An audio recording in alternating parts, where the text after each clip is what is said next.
പിന്നെ വേറൊരു കാര്യം എനിക്ക് ഇപ്പോൾ മനസ്സിലായെന്ന് വെച്ചാൽ നമുക്ക് കുറച്ചുകൂടെ സ്റ്റാഫ് ഇവിടെ ഉണ്ടെങ്കിൽ നമുക്ക് മാൻ പവർ കുറവാണ്. ഇടയ്ക്ക് ഒരു മെക്കാനിക് കൂടെ ഉണ്ടായിരുന്നു, പക്ഷെ പുള്ളിയുടെ വർക്കിൽ ഞാനൊട്ട് സാറ്റിസ്ഫൈഡ് അല്ല. ഞാൻ മാത്രമല്ല, നമ്മൾ 3 പേരും. മനസ്സിലായി. പിന്നെ അത് ഒരുപാട് ചാൻസ് കൊടുത്തുവെങ്കിലും വണ്ടി വീണ്ടും കംപ്ലൈന്റ്സ് വന്നുകൊണ്ടിരിക്കുന്നു. അങ്ങനെ പുള്ളി ഒഴിവാക്കിയതാണ്. അപ്പോൾ എന്തായാലും സ്റ്റാഫിനെ നോക്കുന്നുണ്ട്, ഒരു 1-2 പേരെ നോക്കുന്നുണ്ട്. നമുക്ക് ശരിക്കും നമ്മൾ അതായത് എക്സ്പീരിയൻസ്ഡ് ആയിട്ടുള്ളവരാണോ നോക്കുന്നത്, അതല്ല ഇതുപോലെ മോനിനെ പോലുള്ളവർ? പിന്നെ അങ്ങനെ ആയാലും കുഴപ്പമില്ല, നമുക്ക് ആളിനെ. അതായത് ഒന്നും അറിയാത്ത ഒരാൾ വന്നാൽ എങ്ങനെയായിരിക്കും? അതല്ല കുറച്ചൊക്കെ അറിയാവുന്ന ഒരാൾ വരുന്നോ? നമുക്കൊരു ഒന്നും അറിയാത്ത ഒരാൾ വന്നാൽ മോന് അങ്ങനെ വന്നതാണ്, പക്ഷെ പഠിപ്പിച്ചെടുക്കാൻ ടൈം എടുക്കും. അതെ, പക്ഷെ ഇനി അത് വന്നു കഴിഞ്ഞാൽ അത്ര പോസിബിൾ ആയിരിക്കില്ല, കാര്യം ഇതിനിടയ്ക്ക് നടക്കൂല. അത്രേ ഉള്ളൂ.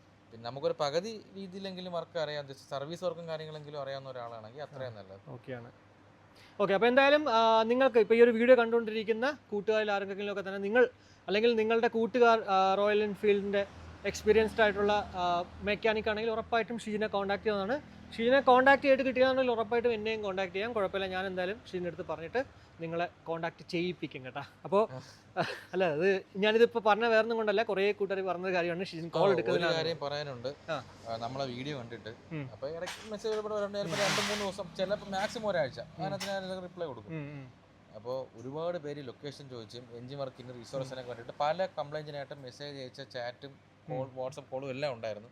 എൻ്റെ ഫോൺ പൊട്ടിപ്പോയി, കംപ്ലീറ്റ് ഡാറ്റയും പോയി, ഫോൺ കംപ്ലീറ്റ് ടോട്ടൽ ലോസ് ആയിപ്പോയി, അതിലെ എല്ലാ ഡേറ്റാസും പോയി. അപ്പോൾ പലർക്കും ഞാൻ ലൊക്കേഷൻ അയച്ചു തരാം, ഞാൻ കടയിൽ സ്ഥലം വെച്ച് തരാം, എസ്റ്റിമേറ്റ് അയച്ചു തരാം എന്നൊക്കെ പറഞ്ഞ ഒരുപാട് പേരുണ്ടായിരുന്നു.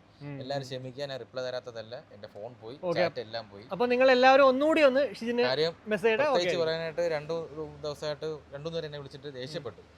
നിങ്ങൾ ലൊക്കേഷൻ അയച്ചു തരാന്നുണ്ട്, ഇത്രയും ദിവസമായി, നിങ്ങൾക്ക് വണ്ടി വേണ്ടേ, അങ്ങനെയൊക്കെ ചോദിച്ചാലുണ്ട്. അപ്പോൾ ഞാൻ കാര്യം പറഞ്ഞു, ചേട്ടാ ഫോൺ പൊട്ടിപ്പോയി, എല്ലാം കുളമായിപ്പോയി, അതുകൊണ്ടാണ്. അപ്പോൾ അതുകൊണ്ടാണ് എടുത്ത് പറയണത്. എന്തായാലും ഈ ലൊക്കേഷൻ ചോദിക്കുന്നവർക്ക് ഞാൻ ഓൾറെഡി ഇപ്പോൾ ക്ലിയർ ആയിട്ട് തന്നെ കാണിച്ചു തന്നിട്ടുണ്ട്. പിന്നെ വേറെ ഒന്നുമില്ല, ജസ്റ്റ് ഗൂഗിൾ മാപ്പിൽ ബുള്ളറ്റ് സോൺ കിടക്കാമെന്ന് സെർച്ച് ചെയ്താൽ ഷിജിൻ്റെ വർക്ക്ഷോപ്പ് തന്നെയാണ് വരുന്നത്. നിങ്ങൾക്ക് ഡയറക്റ്റ് കൊണ്ടുവരാവേണ്ട ആവശ്യമേ ഉള്ളൂ കേട്ടോ, അത് വേറൊന്നുമില്ല. ചിലർ വിചാരിക്കും നമ്മൾ റിപ്ലൈ കൊടുക്കുന്നില്ല എന്നുള്ള ചിന്ത വരും. അപ്പോൾ കാര്യം ചാറ്റ് പോയി, ചാറ്റ് അത്രേ ഉള്ളൂ, ഒന്നും ചെയ്യാൻ പറ്റില്ല.